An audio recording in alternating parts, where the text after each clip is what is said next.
Hello friends, my name is Vipin Pandey. आज हम बात करेंगे कि सी शार्प एप्लीकेशन प्रोग्राम से, और फिर ऐसे हम फर्दर कंटिन्यू करेंगे, फिर सी शार्प का पूरा चैप्टर कंप्लीट करेंगे।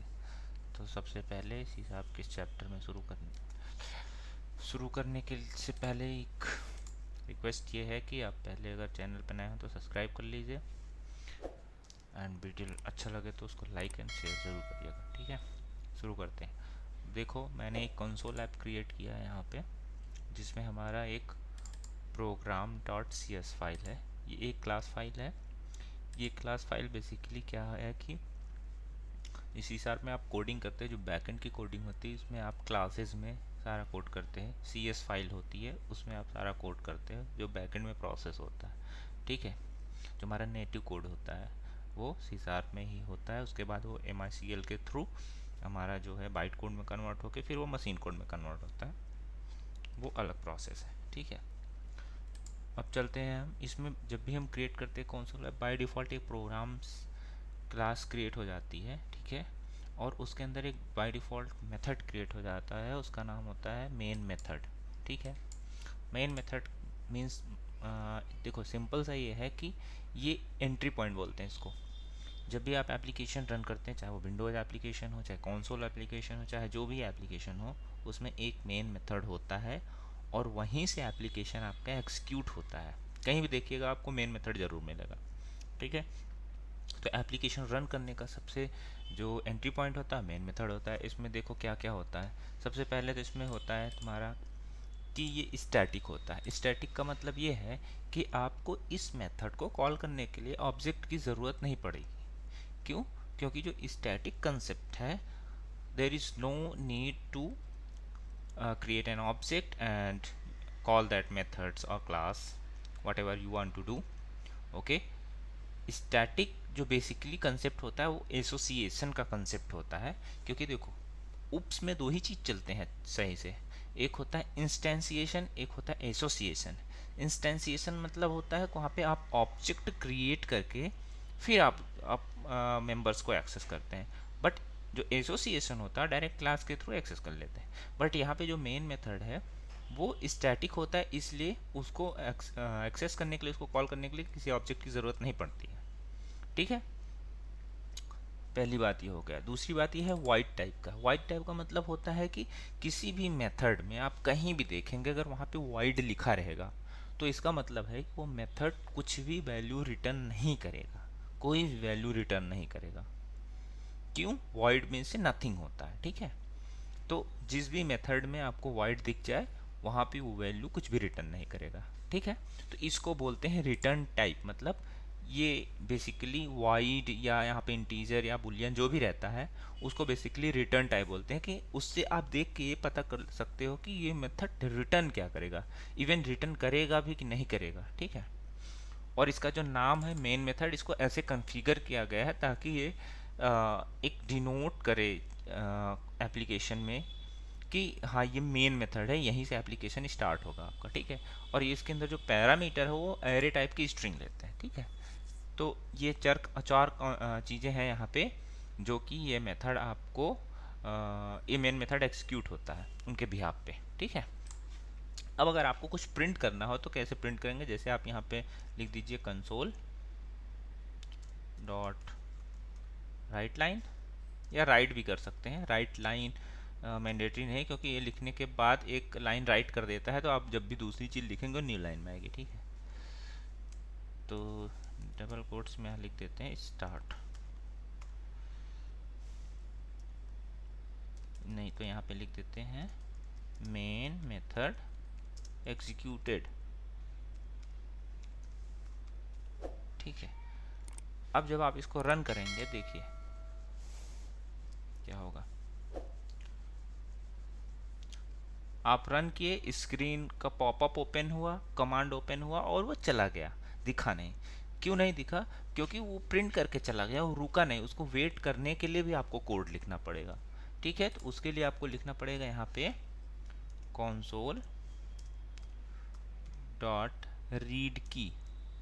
ठीक है, तो कंसोल डॉट रीड की का ये मतलब होता है जब भी आप कंसोल रन होगा तो वो रुक जाएगा वहाँ कि आप किसी की को प्रेस करिए।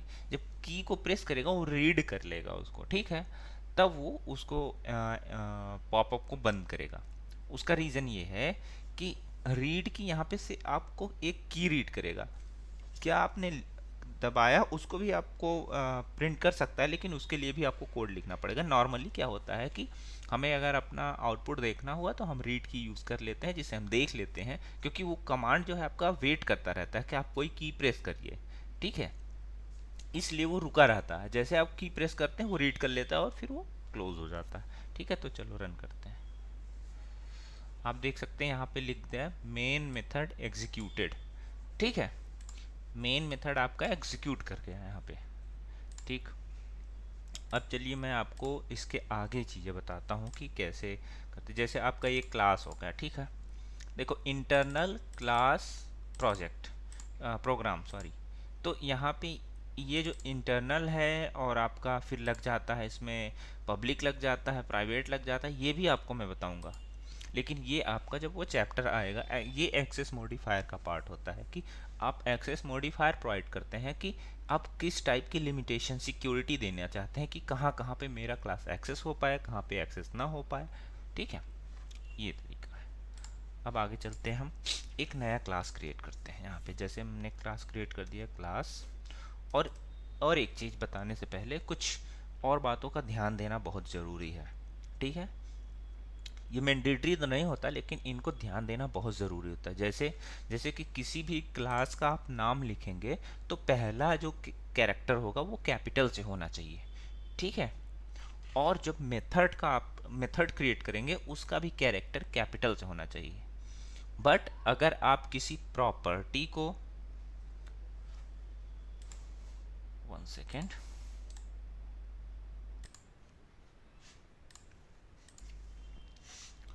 ठीक है, फिर देखो यहाँ पे फिर वेरिएबल का नाम जो होता है वो हमेशा लोअर केस में करते हैं, ठीक है।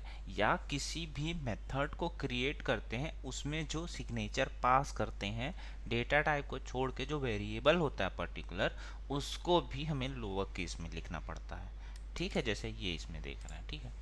तो ये आप एक तरीके से स्टैंडर्ड को फॉलो करेंगे जब माइक्रोसॉफ्ट के, तो इसमें ये चीज़ें को ध्यान देना पड़ेगा जिससे रीडेबिलिटी अच्छी होती है, ठीक है। अब चलते हैं, हम एक नया क्लास क्रिएट करते हैं। यहाँ पे एक क्लास हमने क्रिएट किया और इसका नाम दे दिया टेस्ट, ठीक है। अब इसके चलने से पहले मैं आपको बताता हूँ ऊप्स के कॉन्सेप्ट्स क्या होते हैं। ऊप्स के कॉन्सेप्ट्स ये होते हैं बेसिकली कि ऑब्जेक्ट ओरिएंटेड प्रोग्रामिंग लैंग्वेज, ठीक है। ऑब्जेक्ट ओरिएंटेड प्रोग्रामिंग लैंग्वेज का मतलब क्या है? एक ऐसी प्रोग्रामिंग जहाँ पे सारी चीज़ें ऑब्जेक्ट के फॉर्म में हो, ऑब्जेक्ट के बिना कुछ भी ना हो वहाँ पे, ठीक है।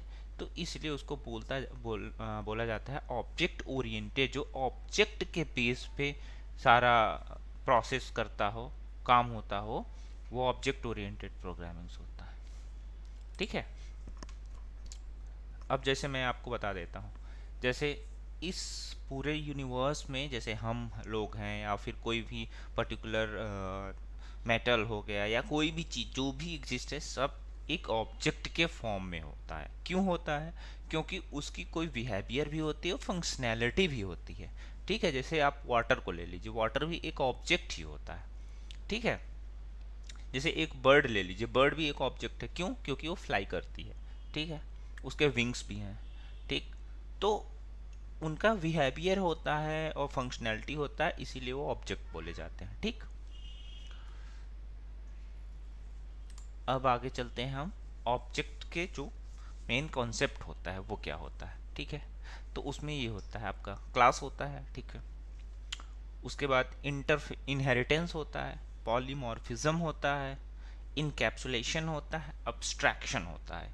ये चार चीज़ें होती, चार चीज़ें आप लिख के रख सकते हो यहाँ पे। क्या क्या होता है मैं आपको बताता हूँ।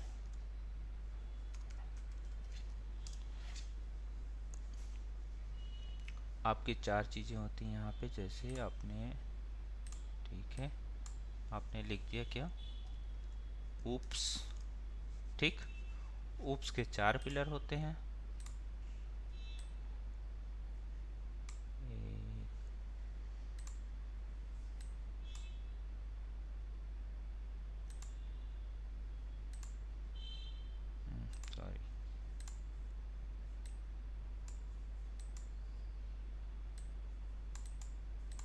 बेसिकली चार चीज़ें होती है। जैसे हमारा क्या होता है, इनहेरिटेंस।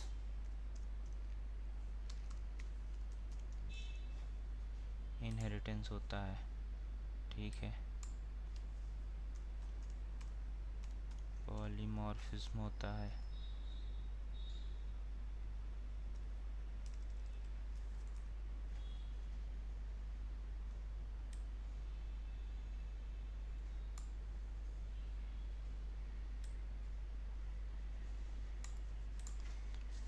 इनहेरिटेंस हो गया, पॉलीमॉर्फिज्म हो गया, इनकैप्सुलेशन होता है,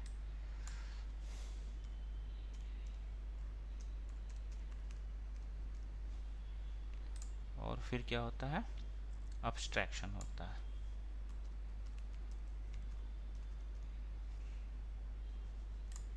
ये चार चीज़ें आपको हमेशा याद रखनी है कि ऑब्जेक्ट ओरिएंटेड प्रोग्रामिंग जो बेस्ड होता है उस पे क्या होता है, एक इनहेरिटेंस होता है, पॉलीमॉर्फिज्म होता है, इनकैप्सुलेशन होता है, अब्स्ट्रैक्शन होता है।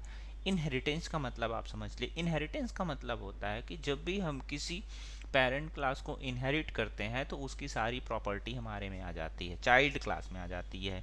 मींस बेस क्लास की सारी फंक्शनैलिटी चाइल्ड क्लास में आ जाती है, डिराइव्ड क्लास में आ जाती है, क्योंकि डिराइव्ड क्लास को ही चाइल्ड क्लास बोलते हैं और पेरेंट क्लास को ही बेस क्लास बोलते हैं, ठीक है। और ये तब होता है, इनहेरिटेंस अचीव होता है जब एक रिलेशन क्रिएट होता है पेरेंट और चाइल्ड के बीच में। जैसे आप in general object low real life में, जैसे एक पिता होता है, उसके कोई एक बच्चा है, तो जो पिता की फंक्शनैलिटी है वो बच्चे में रहती है सारी, ठीक है। वो जीन का कंसेप्ट होता है कि उसकी फंक्शनैलिटी रहती है बच्चे में, ठीक है। वैसे ही इनहेरिटेंस का कॉन्सेप्ट वहाँ पे चलता है, जहाँ पे एक पेरेंट क्लास जब इनहेरिट करता है चाइल्ड क्लास पेरेंट क्लास को, तो उसकी सारी फंक्शनैलिटी उस चाइल्ड क्लास में आ जाती है। तो उससे एक रिलेशन क्रिएट हो जाता है पेरेंट और चाइल्ड का, ठीक है। सेम प्रोग्रामिंग में यही होता है, बिल्कुल रियल लाइफ से रिलेटेड है प्रोग्रामिंग, कुछ भी अलग से नहीं है, कुछ भी एक्स्ट्रा नहीं है उसमें, ठीक। तो अब ये कैसे अचीव करते हैं, वो क्यों करते हैं, फिर मैं उसके लिए आगे बढ़ाऊंगा, क्योंकि ये भी एक थोड़ा सा अच्छा पार्ट है। इसमें आप ध्यान से देखेंगे तो बहुत कुछ चीज़ें सीखने को मिलेंगी। जैसे मैंने टेस्ट क्लास बनाया और मैंने क्या किया कि मैंने प्रोग्राम क्लास को इनहेरिट कर लिया। अब देखो, अब इसको इनहेरिट करने के लिए क्या करना पड़ता है, हमें कोलन यूज करना पड़ता है, ठीक है। तो ये एक सिंबल है, ऑपरेटर भी बोल सकते हैं इसको, ठीक है। तो आप इसका यूज करके इनहेरिट कर सकते हो किसी भी क्लास को, ठीक। और ये भी कई टाइप के होते हैं, पहले मैं बता देता हूँ इनहेरिटेंस से फ़ायदा क्या होता है। इनहेरिटेंस से फ़ायदा ये होता है कि जो भी आपके पेरेंट क्लास में मेंबर्स, जैसे आप यहाँ पे क्रिएट कर लिए, ठीक है। आप सॉरी, जैसे आपने यहाँ एक प्रॉपर्टी बना ली, माई प्रॉपर्टी नाम की एक प्रॉपर्टी बन गई। अब आप चाहते कि आपको ये प्रॉपर्टी क्रिएट करने ना पड़े, और फिर मैं इस क्लास को जैसे इनहेरिट करेंगे आप इस प्रॉपर्टी को एक्सेस कर पाएंगे, ठीक है। तो यहाँ पे लिखिएंगे कंसोल डॉट, सॉरी, एक बात और ध्यान देना है कि जब भी किसी क्लास में आप कुछ भी कोड करने जाते हैं तो आप तो प्रॉपर्टी बना सकते हैं, लेकिन अगर आपको कोई टास्क एग्जीक्यूट करना हुआ उसमें, तो उससे पहले आपको एक मेथड बनाना पड़ेगा। उस मेथड में ही आप कुछ भी कोड कर सकते हैं। डायरेक्ट क्लास में लिखेंगे तो आप लिख नहीं पाएंगे, ठीक है। कंपाइलर एरर देगा, क्यों, क्योंकि क्लास कुछ होता ही नहीं, क्लास इज नथिंग। ये एक बेसिकली क्या होता है कि एक ब्लूप्रिंट के जैसे है। क्यों, बस क्लास हमारे ऑब्जेक्ट को डिनोट करता है, क्योंकि क्लास जो ऑब्जेक्ट होता है, ऑब्जेक्ट का भी एक क्लास होता है, इसीलिए हम क्लास क्रिएट करते हैं, ठीक है। Object is a real world entity, ठीक है, क्लास नहीं होता है, क्लास एक ब्लूप्रिंट होता है, ठीक है। तो हमें उसके लिए क्या करना पड़ेगा, हमें एक मेथड बनाना पड़ेगा क्लास में, और उन मेथड के थ्रू हम जो भी काम करना चाहते हैं वो काम कर सकते हैं। तो यहाँ पे मैं एक मेथड बनाने जा रहा हूँ वाइड, और प्रिंट नाम का एक मेथड बना रहा हूँ, प्रिंट, ठीक है। अब देखो इसमें क्या है, इसमें देखो पहली बात तो वाइड है, वाइड मतलब ये मेथड कुछ भी रिटर्न नहीं करेगा, ठीक है। और प्रिंट इस मेथड का नाम है, ठीक है। तो अब हम इसमें अगर कुछ भी प्रिंट कराएंगे तो प्रिंट हो जाएगा। बट अब हमें ये देखना है कि हमें इस प्रॉपर्टी को एक्सेस करनी है यहाँ पे। तो देखो यहाँ पे प्रॉपर्टी मिलती है कि नहीं मिलती है, अगर नहीं मिलती है तो उसको बढ़ाएंगे। देखो अब यहाँ पे एरर नहीं दे रहा है ना, ये एरर इसलिए नहीं दे रहा है क्योंकि जैसे आपने क्लास को इनहेरिट किया उस प्रॉपर्टी की एक्सेस आपको मिल गई। ऐसा समझ लीजिए कि वो सारी प्रॉपर्टी आपके क्लास में क्रिएट हैं और आप जाके उसको एक्सेस कर सकते हैं। ठीक है, अब अगर इसको प्रिंट करेंगे तो आपको क्या प्रिंट मिलेगा, देखो अभी क्यों। अब जैसे आप इसको दबाए ना, ठीक है, तो यहाँ पे नहीं आए क्योंकि हमने इस क्लास के मेथड को एग्जीक्यूट नहीं किया है। अब अगर इस क्लास के मेथड को एग्जीक्यूट करना हो आपको तो यहाँ पे आना पड़ेगा, आपको क्रिएट करना पड़ेगा test OBJ equal to new of test. अब मैं आपको यहाँ भी बताऊंगा ये चीज़ कि कैसे बेसिकली ये काम करता है। यहाँ पे न्यू का क्या मतलब है, यहाँ पे टेस्ट क्या क्या मतलब है, और ये जो ओपन है यहाँ पे ब्रैकेट, ठीक है, इसका क्या मतलब है, और टेस्ट ऑब्जेक्ट का मतलब है। ठीक है, बेसिकली देखो न्यू कीवर्ड का यूज इसलिए किया जाता है ताकि हम एक ऑब्जेक्ट क्रिएट कर सकें। ऑब्जेक्ट क्रिएट करने का मतलब ये नहीं कि कुछ भी क्रिएट करने के लिए आप न्यू यूज कर लेंगे। जो ऑब्जेक्ट बन सकता है, जिस चीज़ का ऑब्जेक्ट क्रिएट हो सकता है, उसी के सामने हम न्यू कीवर्ड लगाएंगे। जैसे क्लास है, क्लास का ऑब्जेक्ट हम बना सकते हैं। ठीक है, तो हमने क्या किया, न्यू कीवर्ड का यूज करके हमने क्लास का नाम दिया।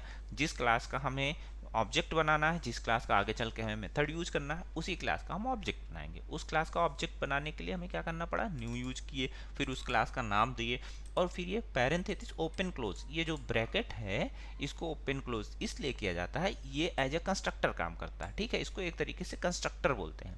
क्यों बोलते हैं मैं बताता हूँ। देखो कंस्ट्रक्टर भी एक पार्ट होता है, मैं भी अभी तो शुरुआत है, तो फिर आगे मैं बताऊंगा कि कंस्ट्रक्टर क्या होता है, सारी चीज़ें डीप में बताऊंगा। ठीक है, देखो कंस्ट्रक्टर क्या होता है, कंस्ट्रक्ट करना मीन्स किसी भी क्लास का जब ऑब्जेक्ट बनता है तो उसका कंस्ट्रक्टर फायर होता है। कंपाइल टाइम में फायर नहीं होता है, जब वो एप्लीकेशन रन करता है और जो पर्टिकुलर लाइन एग्जीक्यूट होती है जहाँ पे लिखा होता है न्यू क्लास का नाम पैरेंथेसिस ओपन क्लोज, वहाँ पे वो कंस्ट्रक्टर फायर होता है और जितने भी डेटा मेंबर प्रॉपर्टीज रहती है सबको वो जाके इनिशियलाइज कर देता है, मेमोरी में जगह प्रोवाइड कर देता है। ठीक है, ताकि उसको यूज कर सके रन टाइम में। तो ये सारा काम रन टाइम में होता है, जब भी कंस्ट्रक्टर हमारा एग्जीक्यूट होता है और रन टाइम में होता है, कंपाइल टाइम में एग्जीक्यूट नहीं होता है। ये बात हमेशा ध्यान देना आप कि जब ये सारी कोड लिखते हो तो आपका एग्जीक्यूट नहीं होता है। जब कंपाइल करके सिर्फ कंपाइलर चेक करता है कि हाँ ये सारे सिंटैक्स सही हैं, ये सारे सिंटैक्स आगे चल के जब भी हम MICL में कन्वर्ट करेंगे, बाइट कोड में कन्वर्ट करेंगे, तो ये कन्वर्ट हो जाएगा। ठीक है, आगे चल के फिर तभी ये मशीन से कम्युनिकेट कर पाएगा। अगर आप यहाँ पे गलत कोड लिखेंगे तो ये एरर बता देगा, उसको आपको सॉल्व करना पड़ेगा। ठीक है, तो आगे चलते हैं इसमें। तो कंस्ट्रक्टर हमारे कई सारे टाइप के होते हैं, it is a part of chapter, but मैं आगे बताऊंगा, लेकिन थोड़ा सा ओवरव्यू दे दे रहा हूँ। कंस्ट्रक्टर बेसिकली तब एग्जीक्यूट होता है जब हम किसी क्लास का ऑब्जेक्ट बनाते हैं, और ऑब्जेक्ट बनाते टाइम उसके सारे डेटा मेंबर प्रॉपर्टी जो भी उस क्लास में क्रिएटेड होती हैं उन सबको मेमोरी प्रोवाइड कर देता है, उन सबको इनिशियलाइज कर देता है। ठीक है, यही एक कंस्ट्रक्टर का काम है और कोई काम नहीं होता है इसका। ठीक है, क्यों, वो उसका रीजन है क्योंकि जब भी आप किसी भी क्लास के प्रॉपर्टीज मेथड को एक्सेस करेंगे तो कैसे एक्सेस करेंगे, ऑब्जेक्ट के थ्रू एक्सेस करेंगे।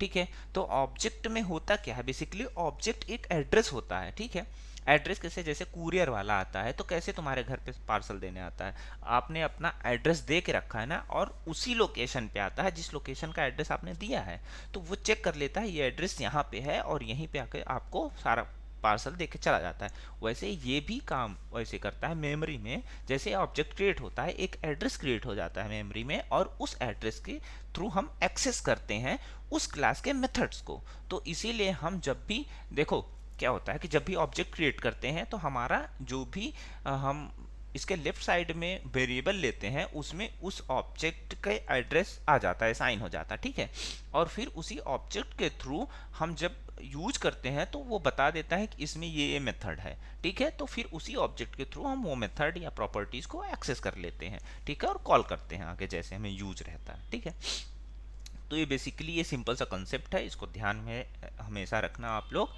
ठीक, तो अब ये चीज़ होता है, सारा इनिशलाइज कर दिया। अब ओबीजे आ गए, यहाँ पे मैंने ओबीजे में क्या किया, देखो ये ओबीजे और यहाँ टेस्ट ही मैंने क्यों लिखा, यहाँ मैंने इंटीजर क्यों नहीं लिखा। आप इंटीजर यहाँ पे लिखोगे int OBJ equal to new test of class, तो ये एरर दे देगा। क्यों एरर दे देगा, क्योंकि अब देखो इसमें क्या कह रहा है कि ये तुम्हारा can not implicit convert test to integer. मतलब ये कह रहा है कि जो टेस्ट क्लास है वो इंटीजर के कंपैटिबल नहीं, उसमें कन्वर्ट नहीं कर सकते, क्योंकि ये कंपाइल टाइम चेकिंग होती है। देखो दो टाइप की चेकिंग होती है, एक रन टाइम होती है, एक कंपाइल टाइम चेकिंग होती है। कंपाइल टाइम में कंपाइलर पकड़ लेता है कि आपने क्या कोड गलत लिखा है। क्यों क्यों उसको वो बोलते हैं, हमारा टाइप सेफ होता है। टाइप सेफ इसी को बोलते हैं टाइप सेफ।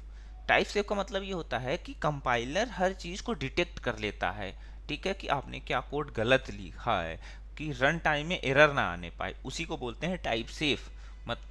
इस यही कंसेप्ट इसीलिए लाया गया ताकि कंपाइलर सारी चेकिंग कर ले, आपका कोई भी प्रोग्रामेटिक जो मिस्टेक होती है वो नहीं हो मिस्टेक, ठीक है। और ये हमेशा कोई भी डेटा टाइप होता है, चाहे क्लास हो, चाहे बुलियन हो, चाहे इंटीजर, वो अपने ही टाइप में कन्वर्ट हो पाएगा, दूसरे टाइप में कन्वर्ट नहीं हो पाएगा, ठीक है। तो ये कंसेप्ट होता है टाइप सेफ्टी का भी, और ये इसीलिए यहाँ पे एरर दे रहा है, इसलिए हमें इसको टेस्ट टाइप का ही बनाना पड़ेगा, क्योंकि ये जो रिटर्न कर रहा है वो टेस्ट टाइप का ही है, ठीक है।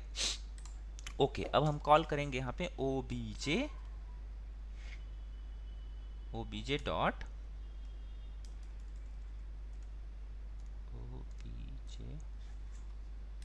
सॉरी, एक्चुअली प्रॉब्लम यहाँ पे इसलिए हो रही है क्योंकि फिर मैंने वही कहा ना, कोई भी टास्क एग्जीक्यूट करना हो आपको तो उसके लिए आपको मेथड बनाना पड़ेगा, ठीक है। आप मेथड नहीं बनाएंगे तो कोई भी टास्क एग्जीक्यूट नहीं कर पाएंगे। इसलिए अभी यहाँ पे ये कोड ना लिखते हुए यहाँ पे हम लिख दे रहे हैं। अब इसके अंदर हम जा रहे हैं, यहाँ पे जो हुआ है, ठीक है, यहाँ पे हम लिखते हैं इस चीज़ को। अब यहाँ पे लिखते हैं, अब क्योंकि ये मेथड है, अब मेथड के अंदर ये चीज़ लिखेंगे, तो यहाँ पे लिखते हैं ओबीजे डॉट प्रिंट।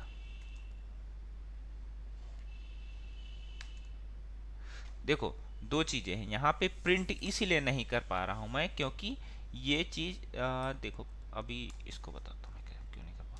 जैसे आपने लगा दिया, ठीक है, इसमें देखो आ रहा है, आपको दिख रहा है, प्रिंट प्रिंट फंक्शन नहीं दिख रहा है ना यहाँ पे। अब मैं करता हूँ पब्लिक,